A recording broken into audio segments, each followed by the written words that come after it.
अच्छा, last class में हम लोगों ने सी शार्प का इंट्रोडक्शन लिया था और देखा था सी शार्प क्या होती है, उसके क्या फीचर्स होते हैं, उसे कैसे इस्तेमाल करते हैं और उससे क्या क्या एप्लीकेशन क्रिएट की जा सकती है। और साथ में हम लोगों ने सी शार्प के एनवायरनमेंट के लिए, यानी सी शार्प जिस एनवायरनमेंट में हम लिख कर उसको टेस्ट करके डिबग करके उसका आउटपुट देख सकेंगे, वो आईडीई भी डिस्कस की थी जिसका नाम था विजुअल स्टूडियो। ठीक है, विजुअल स्टूडियो क्या है? बेसिकली एक इंटीग्रेटेड डेवलपमेंट एनवायरनमेंट है जो कि माइक्रोसॉफ्ट ने क्रिएट किया है। ठीक है, और उसे हम यूज कर सकते हैं बहुत सारे पैकेजेस बनाने के लिए या प्रोजेक्ट्स बनाने के लिए। सिर्फ सी शार्प के लिए नहीं है वो, उसके ऊपर आप रिएक्ट का और भी मुख्तलिफ लैंग्वेजेस का प्रोजेक्ट आप क्रिएट कर सकते हो। चलिए, विजुअल स्टूडियो 2026 जो हमने इंस्टॉल किया था उसे हम ऑन करते हैं और आगे एक्सप्लोर करते हैं। मेरा ख्याल है हम लोगों ने लास्ट टाइम बस इसी विंडो तक छोड़ दिया था क्योंकि टाइम अप हो गया था। तो ये विंडो आने के बाद अब आपके पास 2026 होगा। तो आपके पास थोड़े आइकन बड़े आ रहे होंगे लेकिन इंटरफेस सेम होगा। ठीक है, कोई इतना बड़ा फर्क नहीं है, ऐसी कोई नई चीज इसके अंदर नहीं आई हुई। ठीक है, यहाँ से आप नया प्रोजेक्ट क्रिएट कर सकते हो। अगर आप कोई एग्जिस्टिंग प्रोजेक्ट है उसे ओपन करना चाहते हो तो आप यहाँ से ओपन कर सकते हो, ओपन अ प्रोजेक्ट और सॉल्यूशन। और अगर कोई फोल्डर वगैरह ओपन करना चाहते हो तो ओपन अ फोल्डर, और अगर कोई गिट की रेपोजिटरी क्लोन करना चाहते हो तो आप वो भी क्लोन कर सकते हो डायरेक्टली इसमें। तो यहाँ पर मैं एक नया प्रोजेक्ट क्रिएट करूंगा। हम लोगों ने कहा था कि हम सी शार्प को सबसे इजीएस्ट एप्लीकेशन में सीखेंगे जो कंसोल एप्लीकेशन है। क्या है? जिसमें हमें कोई यूआई बनानी नहीं पड़ेगी, जिससे हम बिल्कुल कोर के अंदर सी शार्प के कॉन्सेप्ट्स को एक्सप्लोर कर सकते हैं। ठीक है, क्योंकि अगर यूआई भी इन्वॉल्व होगी तो फिर आपको और ज्यादा मसले होंगे, फिर हेक्टिक होगा, बहुत ज्यादा फ्रस्ट्रेशन होगी। तो यहाँ पर हमें सी शार्प की कंसोल एप्लीकेशन बनानी है और कंसोल एप्लीकेशन डेस्कटॉप एप्लीकेशंस में आती है। किसमें आती है? Desktop application. कंसोल एप्लीकेशंस जैसे गिट बैश, जैसे पावर शेल, जैसे कमांड प्रॉम्प्ट, ये सारे क्या कहलाते हैं? कंसोल एप्लीकेशंस कहलाती हैं। ठीक है, मैंने आपको लास्ट क्लास में बताया था मेरे ख्याल है। ठीक है, जो गिट बैश है, कमांड प्रॉम्प्ट है, सीएमडी है, पावर शेल है, ये सब कंसोल एप्लीकेशंस है। ऐसी एप्लीकेशन जिसमें तमाम काम कमांड्स के थ्रू होता हो, ऐसी एप्लीकेशन को हम कंसोल एप्लीकेशन कहते हैं। तो यहाँ पर आपके पास बेशुमार बेशुमार आपके पास प्रोजेक्ट्स आ रहे हैं। अब इसमें से हमें कौन सा सेलेक्ट करना है, क्योंकि सी शार्प के भी अच्छे खासे आ रहे हैं। अब यहाँ पर आपने लैंग्वेजेस, जो ऊपर फिल्टर है यहाँ पर आने हैं, लैंग्वेजेस में जाना है। देखो यहाँ पर कौन कौन सी सी शार्प का प्रोजेक्ट बना सकते हो। सी प्लस प्लस का, एफ शार्प का, जावा स्क्रिप्ट का, पाइथन का, Curie language, type script, visual basic भी है। विजुअल बेसिक अगर तुम थोड़े से ओल्ड हो तो हमें कंप्यूटर लैब में स्कूलों में पढ़ाई जाती थी विजुअल बेसिक। पढ़िए कभी किसी ने? मैंने पढ़ी है। ठीक है, यहाँ पर आप XML का भी बना सकते हो। तो हमें किसका बनाना है? तो फिल्टर में लैंग्वेज कर दी सी शार्प। उसके बाद platform, Android, Azure, iOS, Linux, Mac OS, tvOS. मुझे किससे बनाना है? विंडोज यानी डेस्कटॉप, विंडोज यानी डेस्कटॉप। और प्रोजेक्ट टाइप में API, Aspire, benchmark, Blazor, cloud, common, बहुत सारी टाइप की आपके पास प्लेटफॉर्म्स यहाँ पर मौजूद है प्रोजेक्ट टाइप्स के। तो मुझे क्या बनाना है? Desktop console. क्या बनाना है? Console application. तो आपके सामने फिल्टर होके सी शार्प की दो कंसोल एप्लीकेशंस आ जाएंगी। एक कंसोल ऐप जो सी शार्प की है बिल्कुल प्योर, और एक डॉट नेट फ्रेमवर्क के साथ है, हम यूज करेंगे डॉट नेट फ्रेमवर्क के साथ। ठीक है, लेकिन हम डॉट नेट फ्रेमवर्क को उसमें शामिल नहीं कर रहे होंगे, उसे यूज नहीं कर रहे होंगे, कर हम स्क्रैच से ही रहे होंगे। लेकिन हमें कुछ पैकेजेस मिल जाएंगे जिससे हमारी आसानी हो जाएगी। अब यहाँ पर हम लोगों ने console app dot net framework वाला सेलेक्ट करना है। कौन सा सेलेक्ट करना है?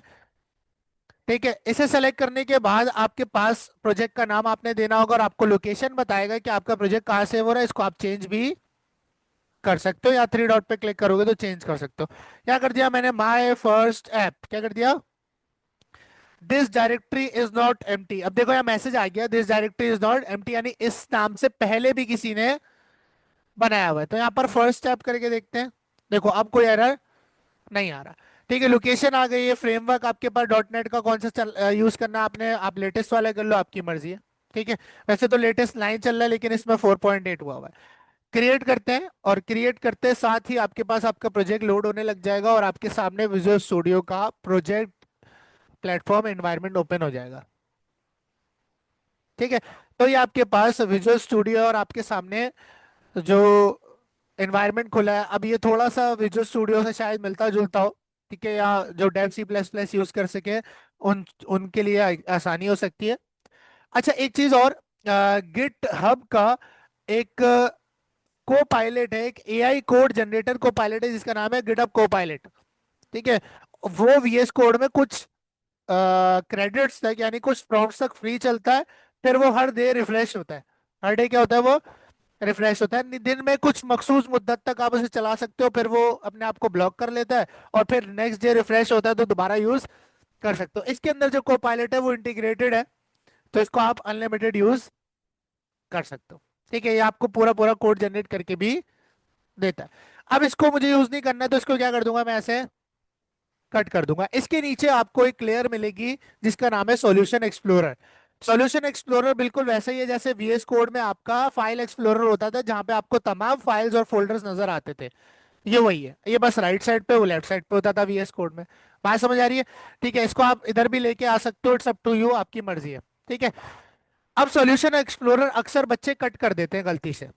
अब ये कहां से आएगा, इसके लिए आप जाओगे ऊपर व्यू में, कहां जाओगे, और ये आपको नजर आ रहा है, इसका शॉर्टकट है कंट्रोल ऑल्ट एल। ठीक है, सॉल्यूशन एक्सप्लोर पे क्लिक करोगे तो आपका ये यहाँ पर ओपन हो जाएगा। आप इसको यहाँ पर क्या कर सकते हो, पिन भी कर सकते हो। पिन यहाँ पर टैग हो जाएगा, या अगर रिमूव भी कर दोगे तब भी रिमूव। देखो पिन हो गया, देखो साइड में सॉल्यूशन एक्सप्लोर लिखा हुआ है। इसको ओपन करूंगा तो यहाँ साइड से ओपन हो जाएगा। ठीक है, ये बेसिकली आपके प्रोजेक्ट की तमाम फाइल्स और फोल्डर्स को रिप्रेजेंट कर रहा होता है। अब यहाँ देखो हम लोगों ने किस नाम से बनाया था, फर्स्ट ऐप नाम से बनाया था। अब फर्स्ट ऐप के अंदर कुछ चीजें आपको ये नजर आ रही हैं जो पहले से बनी बनाई मिली है। अच्छा, एक चीज और कि जो भी हम लैंग्वेज यूज कर रहे होते हैं उसकी फाइल क्रिएट करते हैं, और हर लैंग्वेज की फाइल की अपनी एक्सटेंशन होती है। HTML फाइल की डॉट HTML, CSS की डॉट CSS, जावास्क्रिप्ट की डॉट JS, इसी तरह C# की जो एक्सटेंशन है वो है डॉट CS। क्या है, जितनी भी फाइल्स आपको इससे बनी दिखेंगी आपने समझ जाना है वो किसकी फाइल है, C# की फाइल है। ठीक है। अच्छा, अब माय फर्स्ट ऐप के अंदर आपके पास सबसे पहले जो आपको नजर आ रही है वो आपको प्रॉपर्टीज का सेक्शन नजर आ रहा है। ठीक है, इसमें आपको मिलता है असेंबली इन्फो। असेंबली इन्फो यानी आपकी जितनी भी कोर प्रोजेक्ट की कॉन्फ़िगरेशन हुई हुई होती है सिस्टम की, वो आपकी इस फाइल में हुई हुई होती है। इसको आपने जरा भी नहीं छेड़ना, अगर आप इसे छेड़ते हो तो कहीं ना कहीं आपको एरर फेस या हर्डल फेस करने को मिलेगा। ये कॉन्फ़िगर खुद कर रहा होता है, इसको हम नहीं छेड़ेंगे। ठीक है। अच्छा, ये करने के बाद आपके सामने एक चीज और नीचे है जिसको कहते हैं रेफरेंसेस। क्या कहते हैं?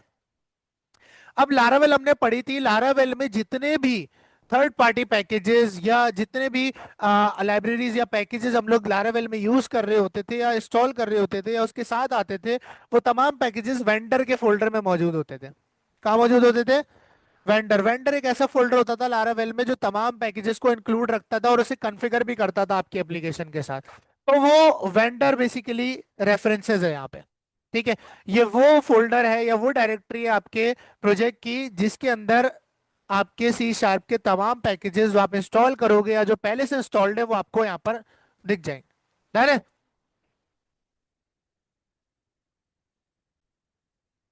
अच्छा, तो मैं आपको बता रहा था कि रेफरेंसेस के अंदर क्या होते हैं, जितने भी इस प्रोजेक्ट के तमाम पैकेजेस। ठीक है। अच्छा, पैकेज को यहाँ पर क्लास भी कहा जाता है या पैकेज भी कह सकते हो आप, क्योंकि एक तरह का पैकेज ही है। अच्छा, पैकेज क्या होता है? पैकेज आपके पास C# में, C# स्पेसिफिक बात कर रहा हूँ।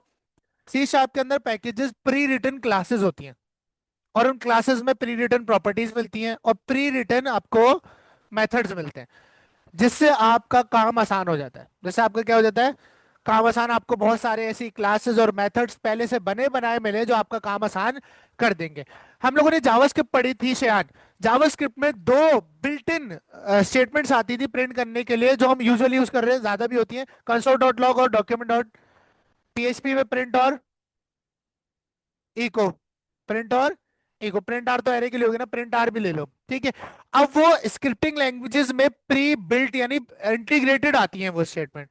C# एक प्रोग्रामिंग लैंग्वेज, और किसी भी प्योर प्रोग्रामिंग लैंग्वेज के अंदर कोई भी क्लास और मेथड प्री रिटन नहीं मिलता आपको, प्योरली नहीं मिलता। इवन कि इसकी जो इसके अंदर जो प्रिंट करने की स्टेटमेंट है वो भी इसमें इंटीग्रेटेड नहीं है। अगर आपको ऐसा कोई पैकेज ना दिया जाए जिसकी मदद से आप कोई स्टेटमेंट प्रिंट कर सको, तो C# में आप स्टेटमेंट भी प्रिंट नहीं कर सकते, उसका भी पैकेज है अलग से। ठीक है। सी किस किसने पढ़ी है? थोड़ी सी शुरू की, अयान ने पढ़ी है। अब सी भी एक प्योर प्रोग्रामिंग लैंग्वेज है। सी में प्रिंट करवाने के लिए एक फंक्शन यूज होता था जिसे हम कहते हैं प्रिंट एफ। क्या कहते थे? अब वो प्रिंट एफ फंक्शन सी के अंदर पहले से नहीं बना हुआ। सी के अंदर एक हेडर फाइल यानी एक पैकेज होता था, एक तरह की लाइब्रेरी होती थी जिसे हम stdio.h कहते हैं, हेडर फाइल। और एसटीडी का मतलब होता है स्टैंडर्ड इनपुट आउटपुट फंक्शन।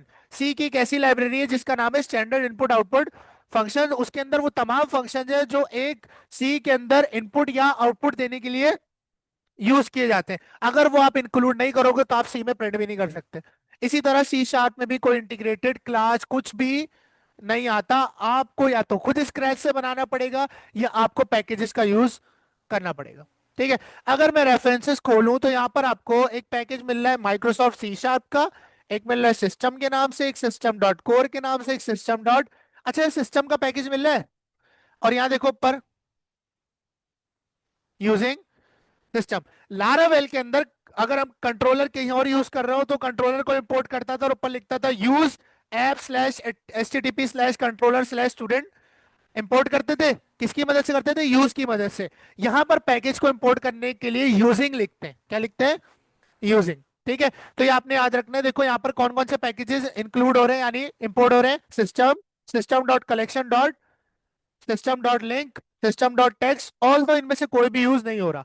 अच्छा ये एक चीज है इस आईडी के अंदर कि अगर कोई चीज यूज नहीं हो रही थी ना तो वो उसकी ओपेसिटी लाइट हो जाती है जिससे आपको पता चलता है। ठीक है। तो ये सब यूज नहीं हो रहे तो मैं इनको क्या कर दूंगा?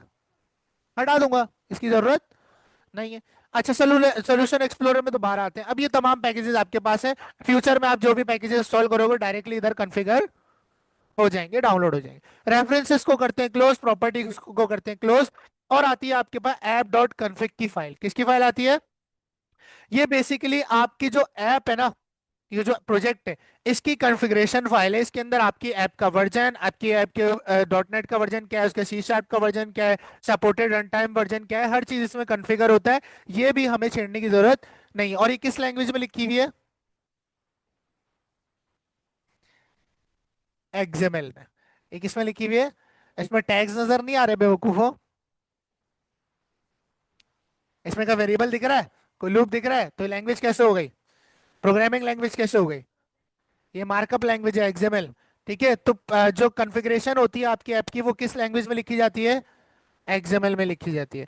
अच्छा अब सोल्यूशन एक्सप्लोरर में आते हैं। फिर आती है हमारे पास सबसे ज्यादा मेन फाइल जो जिसका नाम क्या है? Program dot C S. ये वो फाइल है जिसमें मैं सी शार्प का कोड लिख सकता हूँ या लिखूंगा, जो कि आपके सामने खुली हुई है इस वक्त। यही सी शार्प, ये प्रोग्राम डॉट सी एस खुली हुई है आपके सामने। ठीक है। अब प्रोग्राम डॉट सी एस जो है आपके पास, जरूरी नहीं है कि आप प्रोग्राम डॉट सी एस करो, आप डिलीट करके अपनी फाइल भी क्रिएट कर सकते हो, लेकिन यूजुअली हम नहीं हटाते क्यों? कि हम लोगों को जरूरत नहीं है जब एक फाइल हमें मिल रही है। ठीक है। सबर सबर। ठीक है। अच्छा अब इस फाइल के अंदर क्या बना हुआ है? इस फाइल के अंदर कुछ ऐसे कॉन्सेप्ट्स हैं जो हम आने वाली क्लासेस के अंदर डिटेल में एक्सप्लोर करेंगे, जैसे नेम स्पेसेस, जैसे आपके पास इनकैप्सुलेशन हो गई, इंटरनल, प्रोटेक्टेड, पब्लिक। ठीक है। हमारे पास मेथड्स हम पढ़ेंगे, मेथड्स क्या होते हैं, डेटा टाइप्स शायद हम लोग आज ही पढ़ लेंगे। ठीक है। तो ये सारी चीजें। अब यहाँ पर आपके पास एक मेथड आता है जिसका नाम है मेन मेथड, यानी एक फंक्शन है। ये क्या है? फंक्शन है। और इसके अंदर आप जो कुछ कोड लिखोगे वो एग्जीक्यूट होकर आपको कंसोल ऐप पे नजर आ जाएगा। अब मुझे प्रिंट करना है हेलो वर्ल्ड, जो हर एक लैंग्वेज में सबसे पहले किया जाता है। अब हेलो वर्ल्ड प्रिंट करना है, इसकी भी कोई ना कोई प्रिंटिंग स्टेटमेंट क्यों होगी? मैं अभी तो बताया नहीं होगी। ठीक है। तो कोई ना कोई ऐसी लाइब्रेरी या ऐसा पैकेज होगा जिससे वो प्रिंटिंग स्टेटमेंट मिलेगी। ठीक है। अच्छा प्रिंट किस पे करना है? कंसोल पे। किस पे करना है? तो इसमें कंसोल नाम की ही क्लास आती है। जैसे जावास्क्रिप्ट में कंसोल का ऑब्जेक्ट आता था, कंसोल डॉट और लॉग मेथड होता था जो कंसोल में प्रिंट कर देता था। इसी तरह कंसोल में यहाँ पर प्रिंट करने के लिए आप क्या यूज करोगे? कंसोल की क्लास का यूज करोगे। किसकी क्लास का यूज करेंगे? कंसोल की क्लास का। अच्छा है, लिखते हैं। और यहाँ पर आपने देखना है कि कंसोल का सी कैपिटल है। ठीक है। केस सेंसिटिव होता है, इसका आप स्मॉल नहीं कर सकते। अच्छा इसमें डॉट करना है आपने, जैसे हम कंसोल डॉट लॉग लिखते थे इसी तरह कंसोल डॉट। और इसके अंदर एक मेथड होता है जिसका नाम है राइट लाइन। क्या नाम है? ठीक है। इसमें डब्ल्यू बड़ा है और एल कैपिटल है। ठीक है। और यहाँ पर आपने इसके लगाने राउंड ब्रैकेट और इसमें आप कुछ भी लिख सकते हो। लेट से आपने लिख दिया यहाँ पर हेलो वर्ल्ड।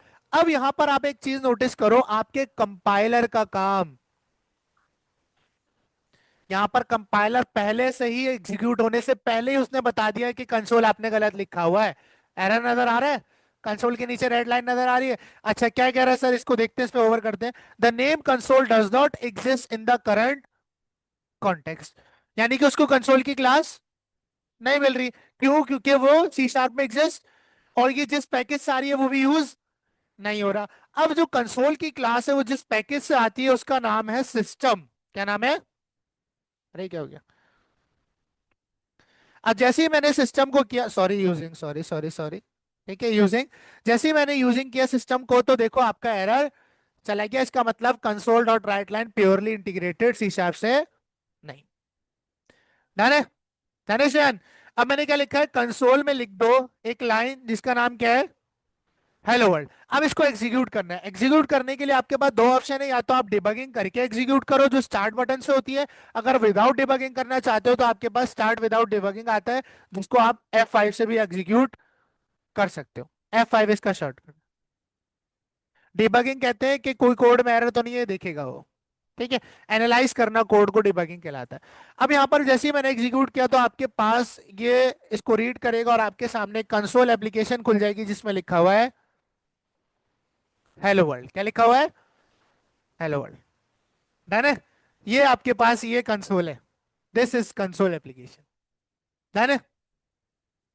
अच्छा, इस कंसोल एप्लीकेशन में इनपुट भी लिया जा सकता है। कंसोल का एक मेथड है जिसका नाम है कंसोल डॉट रीड लाइन। क्या नाम है? ठीक है, इससे आप ले सकते हो इनपुट। इसका कोई भी आर्ग्यूमेंट नहीं होता, तो कोई बेवकूफ यहां पर स्ट्रिंग मत डाले। इसका कोई आर्ग्यूमेंट नहीं होता। ठीक है, इसका अगर आपको कोई लाइन लिखनी है इससे पीछे के enter your age, enter your name, तो वो आप अलग से ऊपर कंसोल डॉट राइट में लिखोगे। बात समझ आ रही है? इसको करते हैं फिर से एग्जीक्यूट, और आपके सामने देखना एक कर्सर ब्लिंक करेगा जिसमें मैं लिख सकता हूं। देखो हेलो वर्ल्ड आ रहा है।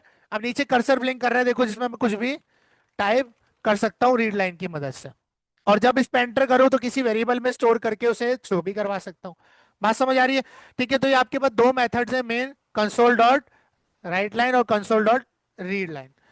अच्छा, एक चीज मैं यहाँ पर तुम लोगों को दिखाना चाह रहा हूँ कि इसके जो प्रोसेसेस हैं वो आपको यहाँ दिख रहे होते हैं कि मेमोरी आपकी कितनी कंज्यूम हो रही है। आपकी स्नैपशॉट भी आप मेमोरी का ले सकते हो, आप स्टार्ट रिकॉर्डिंग भी कर सकते हो इसकी। ये जब रन करोगे खुद ही आ जाएगा। हाँ, ये देखो, अब इसको बंद करूंगा ये बंद हो जाता है। इसे डायग्नोस्टिक टूल्स कहते हैं। रन करोगे खुद ही आ जाएगा।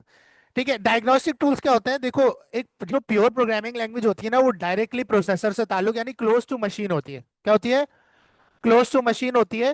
तो ये आपकी मेमोरी भी खाएगी, आपकी सीपीयू की यूजेज भी खाएगी, आपकी जो जितनी भी कैपेसिटी है सीपीयू की, वो सब इवेंट जो परफॉर्म हो रहे हैं वो सब आपकी मशीन से ये कंज्यूम कर रही होगी। तो उसका पूरा रिकॉर्ड आपको यहाँ दिख रहा होता है कि आपकी मेमोरी कितनी कंज्यूम हो रही है। स्क्रीनशॉट ले सकते हो, इस वक्त जो डिबगिंग हो रही है उसकी रिकॉर्डिंग भी आप कर सकते हो। F5 दबाता हूँ मैं। हाँ, बंद करोगे तो बंद हो जाएंगे। हाँ, तो विदाउट डिबगिंग कहता ना, ये डिबगिंग वाला है। ठीक है। अच्छा, अब आते हैं सर डेटा टाइप्स पे। किस पे? ठीक है। अच्छा, डेटा टाइप्स क्यों जरूरी है ध्यान? इस दुनिया में हर चीज को एक्सप्लेन करने के लिए डेटा चाहिए। मैं आपको डेटा डिलीवर कर रहा हूँ वॉइस की फॉर्म में। अब डेटा की बहुत सारी शक्लें होती हैं, यानी कि उसकी फॉर्म्स होती हैं। डेटा रिटर्न फॉर्म में दिया जा सकता है, डेटा वॉइस की फॉर्म में दिया जा सकता है, डेटा विजुअल फॉर्म में दिया जा सकता है, डेटा पीपीटी की फॉर्म में दिया जा सकता है। डेटा किसी भी तरह से कंज्यूम या ट्रांसफर किया जा सकता है। ठीक है। अब डेटा जरूरी क्यों है? ताकि हम जो है उस चीज को एक्सप्लेन कर सके जिसका वो आंसर मांग रहा है। लेट सपोज अगर मैं अयान से पूछता हूँ कि 2 + 2 क्या होता है, तो अयान ये तो नहीं बोलेगा ना माय नेम इज अयान। ये सेंस बनती है? नहीं। अयान किस में जवाब देगा? 4, बाइनरी में। ठीक है, बाइनरी में नहीं, नंबर में। किस में आंसर देगा? नंबर में। ठीक है, अगर मैं शान से पूछता हूँ, अयान से पूछता हूँ कि भाई फॉर एग्जाम्पल तुम्हारा नाम क्या है, तो बोलेगा अयान। ठीक है। तो हमारा जो ह्यूमन ब्रेन है वो इतना केपेबल है कि वो सुनकर ये एनालाइज कर लेता है कि आंसर डेटा की किस किस्म में देना है। अभी डेटा की किस्में, डेटा की किस्में alphabets, special characters, numbers, floating point numbers, ये सारी क्या है डेटा की किस्में। अब आप जवाब सुनकर आपका ब्रेन एनालाइज करके डेटा किस फॉर्म में डिलीवर करना है आगे वो आपको समझ आ जाता है। लेकिन ये जो मशीन है इसका कोई ब्रेन नहीं, इसको हमें खुद बताना पड़ता है कि मैं किस फॉर्म ऑफ डेटा में इनपुट दे रहा हूं, मुझे किस फॉर्म ऑफ डेटा में आउटपुट चाहिए। अब मशीन की कुछ डेटा टाइप्स होती हैं जो अगर आप इसमें पढ़ लोगे तो आपको और किसी लैंग्वेज के अंदर हर्डल फेस करना नहीं पड़ेगा। A data type tells the compiler what kind of data you want to store and how much memory it will use। हाँ, अब डेटा टाइप सिर्फ ये नहीं बताती कि डेटा किस किस्म का होगा, ठीक है, डेटा टाइप ये भी बताती है कि वो डेटा टाइप आपकी मेमोरी में कितनी जगह या स्पेस लेगी। ठीक है, डेटा टाइप मैटर करती है, जैसे कि मैं आपको माई सॉरी एसक्यूएल सर्वर में भी बता चुका हूं कि इंटीजर और टाइनी इंटीजर की रेंज में कितना बड़ा फर्क होता है, वो कितनी बिट्स वो लेता है और कितनी बिट्स वो लेता है। तो आज भी हम इसे एक्सप्लोर करेंगे इस चीज के अंदर। तो डेटा टाइप मैटर करती है, ऐसा नहीं है कि भाई नंबर चाहिए तो सिर्फ इंटीजर ही लगा दिया। ठीक है, और भी आपको डेटा टाइप्स दिए हैं जो कम रेंजेस की भी होती हैं और इंटीजर से अबव रेंजेस की भी होती हैं। ठीक है, जैसे वो बिग इंट था, क्या था उसमें, बिग इंट था। C sharp has two main categories. अब इसके लिए मैं तुम्हें हायरार्की बना के समझाता हूँ ताकि तुम लोग को अच्छे से समझ आए। अब सी शार्प में ना, सी शार्प स्पेसिफिक बात हो रही है, सी शार्प के अंदर जो आपकी डेटा टाइप्स हैं उनको कैटेगरीज में डिवाइड किया गया। ये आपकी डेटा टाइप्स आ गई, ठीक है, और इसको हम यहाँ पर लिख देंगे। अब इसमें से दो मेन टाइप्स निकलती हैं। ठीक है, सबसे पहले आपके पास बिल्ट इन वैल्यू टाइप्स क्या आती हैं, या जिसे हम वैल्यू टाइप्स भी कहते हैं, क्या कहते हैं, वैल्यू टाइप्स। ये टेक्स्ट बड़ा नहीं होगा, ठीक है। अच्छा, उसके बाद आपके पास आती हैं रेफरेंस टाइप्स, क्या आती हैं। अब रेफरेंस टाइप्स और वैल्यू टाइप्स में क्या फर्क होता है इसको भी जानते हैं, और इनमें क्या क्या डेटा टाइप्स पाई जाती हैं और उनकी भी सब टाइप्स हैं। ठीक है, तो ये थोड़ा सा लेक्चर लंबा होने वाला है। अब वैल्यू टाइप्स जो है देख लो, value type stores the actual value in memory. Value type stores the actual value in memory. Stored in stack, stack कहते हैं, स्टैक किसे कहते हैं इंग्लिश में, जमा करना, एक के ऊपर एक स्टैक करके रखना, इस चीज को क्या कहते हैं, स्टैक। यानी कि ये लीनियर डेटाटाइप्स एक तरह से क्या है, लीनियर डेटाटाइप्स, यानी कि एक के बाद एक मेमोरी कंज्यूम करती है, लीनियर डेटाटाइप्स कहलाती हैं, स्टैक डेटाटाइप्स कहलाती हैं। फास्ट होती हैं, डायरेक्ट वैल्यू स्टोर हो जाती है मेमोरी के अंदर, कोई आपको अलग से रेफरेंस देने की जरूरत नहीं है। अच्छा, अब इनमें कौन कौन सी डेटा टाइप्स आ जाती हैं, इनके अंदर आपके पास इंटीजर आ जाती है, आपके पास फ्लोट आ जाती है, आपके पास बुलियन, चार और स्ट्रक्ट और इनम। स्ट्रक्ट और इनम हम ऊप के साथ पढ़ेंगे क्योंकि कॉन्सेप्ट अलग है। इनम बता दूंगा, इनम थोड़ी समझ आ जाएगी आपको। ठीक है, अब वैल्यू टाइप्स में देखो, वैल्यू टाइप्स में सब कैटेगरी है, सबसे पहले इंटीजर की, किसकी, इंटीजर की। अब इंटीजर की भी सब कैटेगरीज हैं, इंटीजर की भी। अब इंटीजर की दो सब कैटेगरीज हैं। सबसे पहले आते हैं साइंड इंटीजर डेटा टाइप्स। क्या आती है सबसे पहले, साइंड इंटीजर डेटा टाइप्स, यानी इंटीजर की दो कैटेगरीज में सबसे पहले आती है साइंड इंटीजर डेटा टाइप्स, और फिर क्या आती है अनसाइंड, क्या आती है अनसाइंड। अच्छा सर, फर्क क्या है, किसी को पता है साइंड और अनसाइंड में क्या फर्क होता है यार, नहीं। देखो इंटीजर क्या होता है, इंटीजर हम कहते हैं प्योर नंबर को, प्योर होल नंबर को, किसे कहते हैं, ऐसा नंबर जिसमें कोई एक्सपोनेंट नहीं है, जिसमें कोई डेसिमल नहीं है, ऐसा नंबर जो होल नंबर है यानी सिर्फ पूरा नंबर है, उसे क्या कहते हैं, इंटीजर। अब इंटीजर पॉजिटिव भी हो सकते हैं, और यानी कि -2 भी हो सकता है और +2 भी हो सकता है।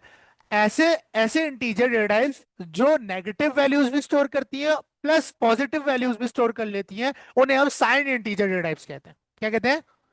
और ऐसी वैल्यूज, सॉरी ऐसी इंटीजर की डेटा टाइप्स जो सिर्फ और सिर्फ पॉजिटिव वैल्यूज को स्टोर करती हैं, यानी वो शुरू ही जीरो से होती है, उनमें कोई नेगेटिव नहीं होता, वो डेटा टाइप्स अनसाइंड में आती हैं। कौन सी में आती हैं, अनसाइंड इंटीजर्स वो डेटा टाइप्स होती हैं जो सिर्फ पॉजिटिव नंबर्स को स्टोर करती हैं, और साइंड इंटीजर्स वो डेटा टाइप्स होती हैं जो नेगेटिव और पॉजिटिव दोनों नंबर्स को स्टोर करती हैं। काम दोनों का होल नंबर ही स्टोर करना है, बस में पॉजिटिव और नेगेटिव का फर्क है। ठीक है, बहुत दफा ऐसा होता है कि भाई मैं एक वेरिएबल बना रहा हूं जिसमें मुझे पता है कि कभी नेगेटिव वैल्यू हो ही नहीं सकती, तो वहां पर मैं अनसाइंड इंटीजर का यूज करूंगा, किसका यूज करूंगा, कि गलती से भी यूजर नेगेटिव वैल्यू ना डाल दे। ये टाइप सेफ्टी हो गई, ये क्या हो गई, टाइप सेफ्टी हो गई। अच्छा, अब एक्सप्लोर करते हैं आगे, क्या, हाँ हाँ यही होगा। हाँ जनरल है, यूनिवर्सल नहीं जनरल है। ठीक है। अच्छा अब सबसे पहले आपके पास यहाँ पर ये आपको एस बाइट दिखा रहा है, लेकिन सबसे पहले हम पढ़ेंगे आईएनटी। आईएनटी यानी इंटीजर। इंटीजर यानी whole number. Integer means whole number. ठीक है। इंटीजर जो है वो आपकी मेमोरी में 4 बाइट्स यानी 32 बिट्स की जगह लेता है। कितनी बिट्स की जगह लेता है? और इसकी रेंज होती है -21474848364 से लेके +214748364 तक।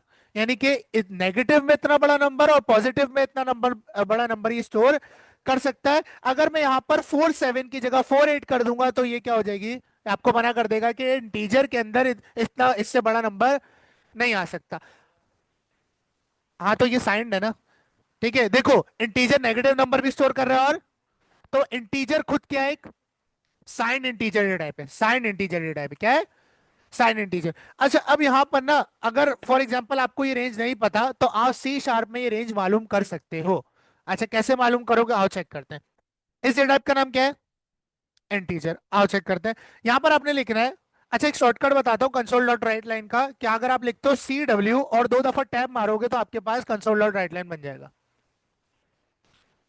ठीक है। अच्छा अब इसके अंदर आपके पास कौन सी डेटा टाइप की आपको वैल्यू देखनी है? अच्छा एक एक बात है, ये मैक्सिमम कहलाएगी मिनिमम कहलाएगी? नेगेटिव वाली, नेगेटिव वाली, और पॉजिटिव वाली मैक्सिमम होगी। तो यहां पर लिखूंगा मैं INT, क्या लिखूंगा, और डॉट मुझे इसकी क्या बता दो, मैक्स वैल्यू बता दो। क्या बता दो? या पहले मिन देख लेते हैं। यहां आपने लिखना है मिन value, integer dot main value. देखो जैसे ही एग्जीक्यूट करूंगा तो ये आपको बता देगा कि आपके पास -2147 तक मैं इसे स्टोर कर सकता हूं, उसके आगे नहीं कर सकता। ठीक है। और इसकी की अगर मुझे देखनी हो मैक्स वैल्यू, तो मैं यहाँ पर मैक्स वैल्यू भी देख सकता हूँ। ठीक है। ऐसे करते हैं एग्जीक्यूट, तो आपके पास दोनों वैल्यूज आपको ये इंटीजर की दिखा देगा। ठीक है। अच्छा मेरा ख्याल है यहाँ पर गलत लिखा हुआ है, 47 ये 8 है। ठीक है क्या है?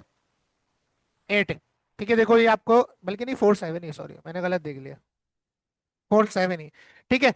अच्छा अब यहाँ पर एक वेरिएबल बनाता हूं मैं। ठीक है। अच्छा वेरिएबल कैसे बनाते हैं, नाम रखते हैं, असाइनमेंट ऑपरेटर लगाते हैं और वैल्यू दे देते हैं, ऐसे वेरिएबल बनता है, शुरू से ऐसे ही बनता हुआ आ रहा है। ठीक है।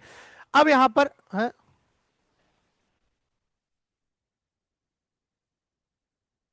हाँ हाँ हाँ हाँ, पहले डेटा बताएंगे। देखो अब मैं एक वेरिएबल बना रहा हूँ नम नाम से। किस नाम से बना रहा हूँ शायद?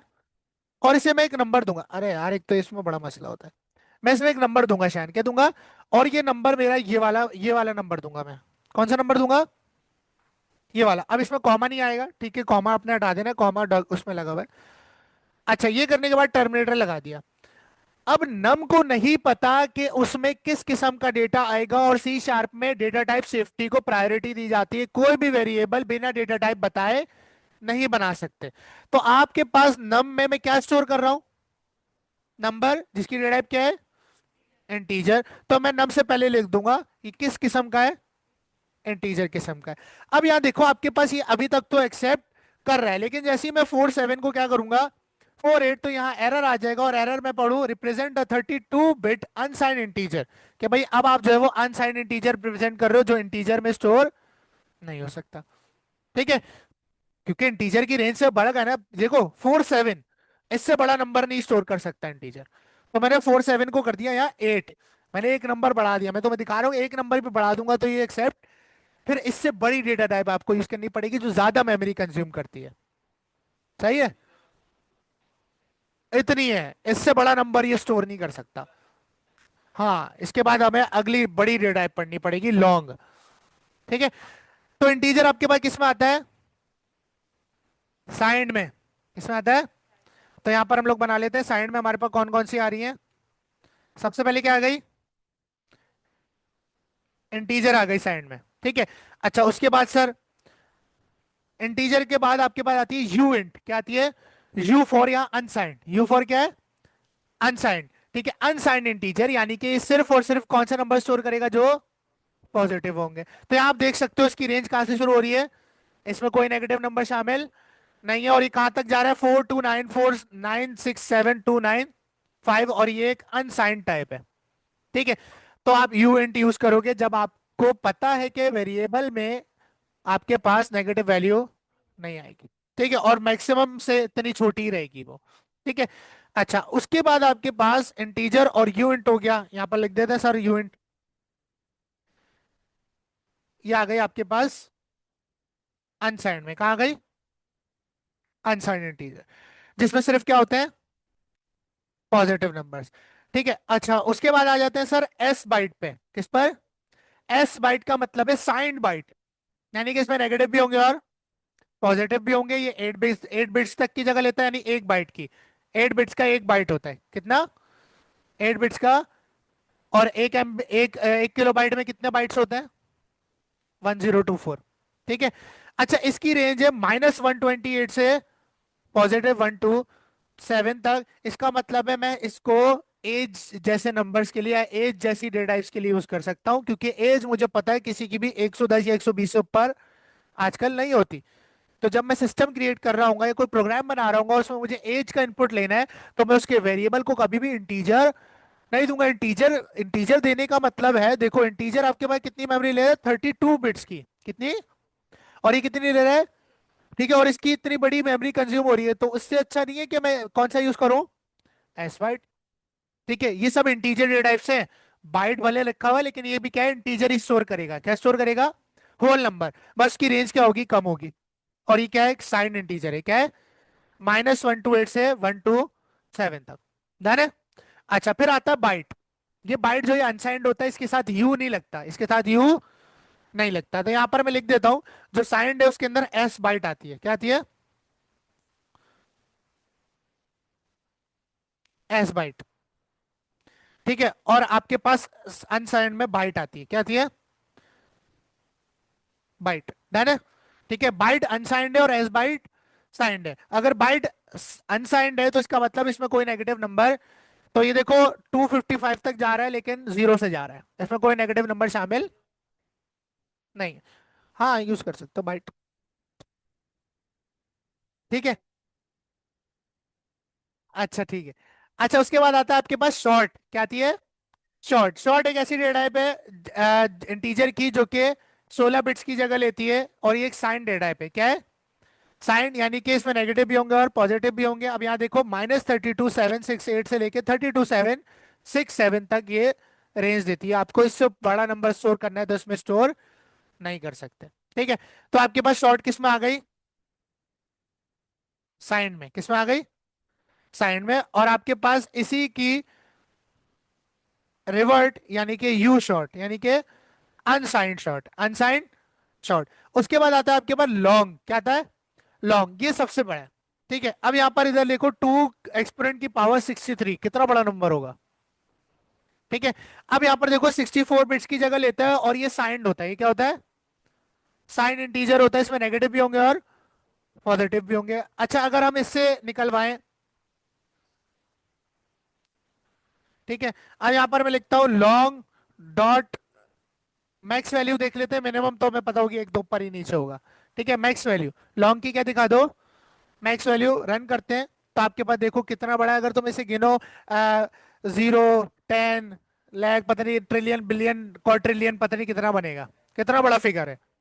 ठीक है, तो इसको इसको हम नॉर्मल चीजों के लिए यूज, लॉन्ग को हम नॉर्मल चीजों के लिए यूज नहीं करते। इसको आप फाइनेंशियल चीजों के लिए यूज कर सकते हो, जब फाइनेंशियल कैलकुलेशन वगैरह करनी है जिसमें अमाउंट बहुत बड़ी बन रही है, तब हम लॉन्ग को यूज कर सकते हैं।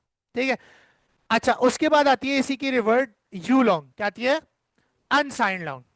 ठीक है, तो इसमें एक दूसरे के ऑपोजिट है, एक में पॉजिटिव होते हैं, एक में नेगेटिव पॉजिटिव दोनों होते हैं। जिसमें नेगेटिव पॉजिटिव दोनों होते हैं उसे साइंड डेटा टाइप कहते हैं, और जिसमें सिर्फ पॉजिटिव होते हैं उसे अनसाइंड कहते हैं। ठीक है, तो यहाँ पर यू लॉन्ग देखो 0 से लेके 2 की पावर 64 - 1 तक जाता है, एक कम। ठीक है, तो ये आपके पास अनसाइंड है। बात सबको समझ आ गई? ठीक है, तो यहाँ पर इंटीजर में हम लोगों ने अभी क्या पढ़ा? साथ में हम लोगों ने क्या पढ़ा? लॉन्ग, और लॉन्ग का ऑपोजिट यू लॉन्ग, यानी अनसाइंड लॉन्ग। ये हो गई आपके पास एक किस्म की डेटा टाइप की बात, इंटीजर की। किसकी बात हो गई? इंटीजर की बात हो गई। डन है। और ये किसकी टाइप है, वैल्यू टाइप्स की है, ठीक है। अच्छा, अब फर्क जानते हैं कि सर ये जो आपने दो किस्म की डेटा टाइप्स बताई हैं जो कैटेगराइज है, वैल्यू टाइप्स और रेफरेंस टाइप, इसमें फर्क क्या है। वैल्यू टाइप्स ऐसी डेटा टाइप्स होती हैं जो किसी और रेफरेंस के चेंज होने पर अपनी ओरिजिनल वैल्यू को चेंज नहीं करती। अच्छा, इसका क्या मतलब है सर, लेट सपोज आपके पास एक बच्चा है, ठीक है, और वो जूस पी रहा है। क्या पी रहा है, जूस पी रहा है, ठीक है। उसने स्ट्रॉ लगाया हुआ है यहाँ पे, ठीक है। अब यहाँ पर उसका एक दोस्त है, उसने बोला मुझे भी जूस पीना है यार। उसने बोला क्या, मुझे भी जूस पीना है। तो वो क्या करेगा, इसने क्या किया, इसने जो है दुकान से यही वाला जूस इसको भी खरीद के दे दिया। अब ये जूस ये भी पी रहा है और ये भी पी रहा है। इसके जूस पीने पर इसके जूस में फर्क नहीं पड़ रहा। एग्जाम्पल दे रहा हूँ, रेफरेंस की एग्जाम्पल दे रहा हूँ, ठीक है। अगर ये जूस पी रहा है, क्या इसका जूस कम होगा, नहीं होगा। दोनों के पास अपनी ओरिजिनल ओरिजिनल जूस रखा हुआ है। इसके बरक्स जो रेफरेंस डेटा टाइप होती है उसमें क्या होता है, अभी इसको मैं टेक्निकली भी समझाऊंगा कोड में कैसे होगा, ठीक है। उसमें क्या करेगा भाई, ये जो है बंदा जूस पी रहा था, ठीक है, ये आया, इसने बोला भाई मुझे भी जूस पीना है। ये था गरीब, इसके पास पैसे नहीं थे, ठीक है। इसने क्या किया, इसी में से एक स्ट्रॉ निकाल के इसको भी दे दिया। तो अब जब ये इसमें से जूस पिएगा तो उसके ओरिजिनल पे इम्पैक्ट पड़ेगा। इसी तरह ऐसे वेरिएबल्स जिनको हम वैल्यू टाइप्स डेटा टाइप से जो है ना डिक्लेयर करते हैं, ऐसे वेरिएबल्स जिनको हम वैल्यू टाइप्स डेटा टाइप से डिक्लेयर करते हैं, तो बाद में उनकी वैल्यू चेंज करने पर ओरिजिनल वैल्यू में फर्क, वो उसकी कॉपी बना देता है। मेमोरी में क्या बन जाती है, कॉपी, जिस तरह जूस की कॉपी बन गई, ठीक है। और रेफरेंस डेटा टाइप में वेरिएबल की वैल्यू चेंज करने पर ओरिजिनल वैल्यू रिप्लेस हो जाती है, उस पर इंपैक्ट पड़ता है। ये डिफरेंस है वैल्यू टाइप्स और रेफरेंस टाइप में, कि एक डेटा टाइप्स ऑफ सेट के अंदर ओरिजिनल वैल्यू इंपैक्ट होती है और एक डेटा टाइप ऑफ सेट के अंदर ओरिजिनल वैल्यू इंपैक्ट नहीं होती। ध्यान है क्या, अरे जब कोड में करके दिखाऊंगा तो बता दूंगा।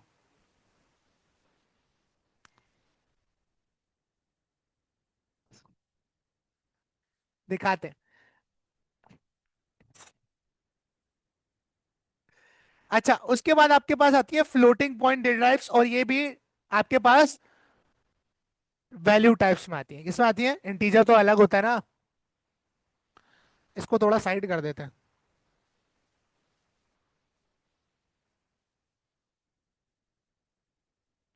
ठीक है। अब यहां पर हम लोग दूसरी टाइप देख रहे हैं जो कि आपके पास क्या है, फ्लोटिंग। क्या है, फ्लोटिंग। ऐसे नंबर्स जिनमें डेसिमल पॉइंट आता हो उन्हें हम फ्लोटिंग पॉइंट डेटा टाइप्स कहते हैं।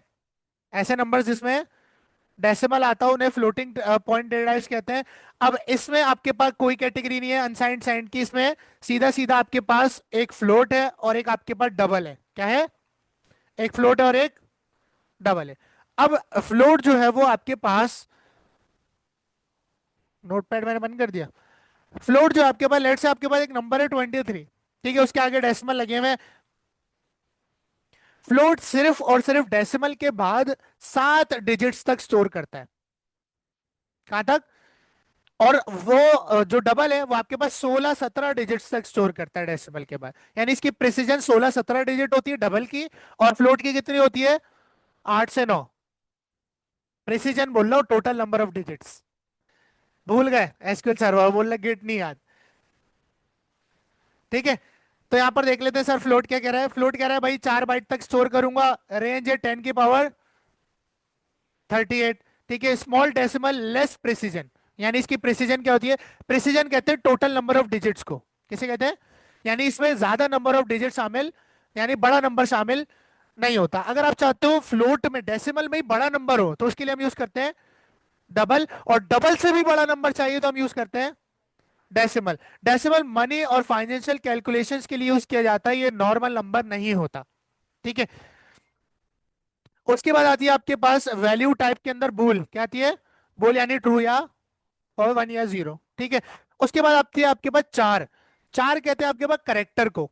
ये एक ऐसी डेटा टाइप है जिसमें एट अ टाइम एक ही सिंगल करेक्टर स्टोर किया जा सकता है, यानी कि T A Y पूरा नाम स्टोर नहीं कर सकते। एक सिंगल करेक्टर के लिए हम कौन सी डेटा टाइप यूज करते हैं, चार। आओ चेक करते हैं। यहाँ पर मैंने लिखा एक वेरिएबल बनाओ चार टाइप का, जिसको आप कर दो लेटर, क्या कर दो, लेटर, और यहाँ पर आप स्टोर कर दो ए। क्या स्टोर कर दो? ए। अभी एक्सेप्ट कर रहा है? नहीं कर रहा? क्या कह रहा है?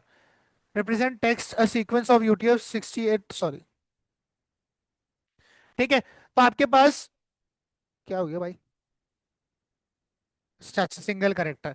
ठीक है, अच्छा यहाँ पर देखो, अब इसने ए को स्टोर कर लिया। अगर मैं यहाँ पर बी लगा दूंगा तो ये एरर देगा। देखो एरर दे रहा है। क्या कह रहा है? Represent a character eight UTF 16 code literal. आप इसमें मल्टीपल करेक्टर स्टोर नहीं कर सकते। ठीक है। अच्छा, अब आपके पास चार के बाद आती है रेफरेंस डेटा टाइप्स। क्या आती है? Reference data types. और स्ट्रिंग जो है वो रेफरेंस डेटा टाइप्स से आता है। क्लास आती है, ऑब्जेक्ट, एरे, इंटरफेसेस। ये हम लोग आगे के टॉपिक्स में कवर करेंगे, क्योंकि कॉन्सेप्ट है, खाली डेटा टाइप नहीं है, इसके अंदर कॉन्सेप्ट से पूरे। डन है? तो आपको वैल्यू टाइप्स डेटा टाइप समझ आ गई। वैल्यू टाइप डेटा टाइप्स कितनी कैटेगरीज में है? इंटीजर, फ्लोटिंग, बूल, चार। इंटीजर में दो सब कैटेगरीज है, साइंड और अनसाइंड। साइंड इंटीजर्स वो इंटीजर्स होते हैं जिनमें नेगेटिव और पॉजिटिव दोनों होता है, और अनसाइंड में सिर्फ पॉजिटिव होता है। अहमद, लॉन्ग, लॉन्ग जो डेटा टाइप है इंटीजर की, वो साइंड है अनसाइंड है? कोई और नहीं बोलेगा।